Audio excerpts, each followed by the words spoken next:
Ведомственная целевая программа развития сельского хозяйства на 2023 год предусматривает реализацию проектов сельчан сразу по нескольким направлениям – растениеводство, животноводство, рыбная отрасль, переработка сельскохозяйственной продукции. Всего на эти цели из республиканского бюджета выделено 100 миллионов рублей. Из них 10 миллионов будут направлены на приобретение химических препаратов для лечения сельхозкультур.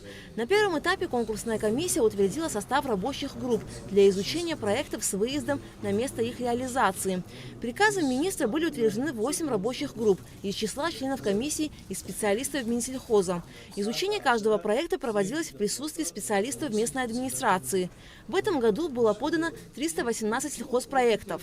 318 проектов составляют 192 миллиона 248 тысяч рублей.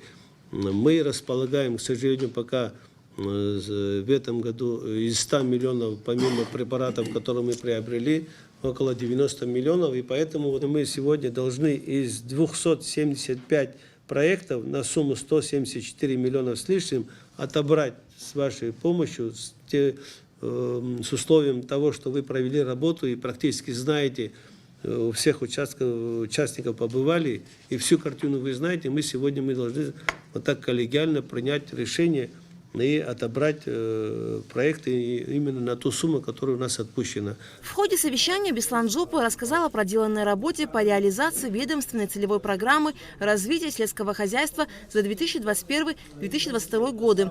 Так, за 2 года был одобрен 251 проект на сумму 154 миллиона 295 тысяч рублей. По растениеводству было 108 проектов на сумму 49,5 миллионов.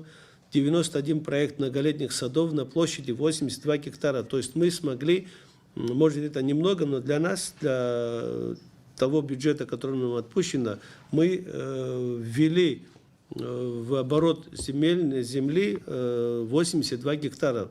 Это то есть не там, где люди уже работали, а земли, которые были в залежах, то есть не использовались.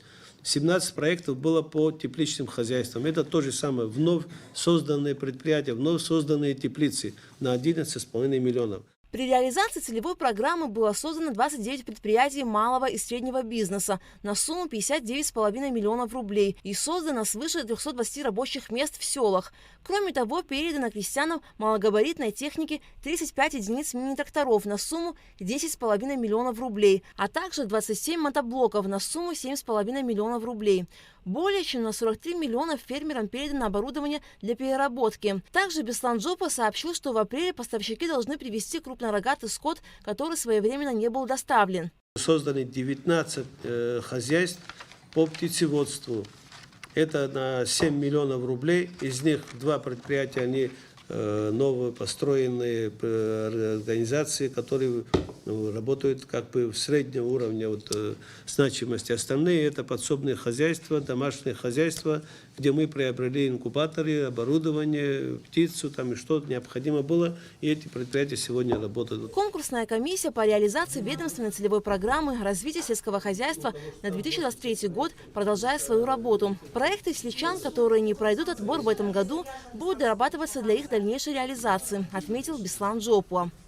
Алика Трапш, Михаил Братухин, Абхазское телевидение.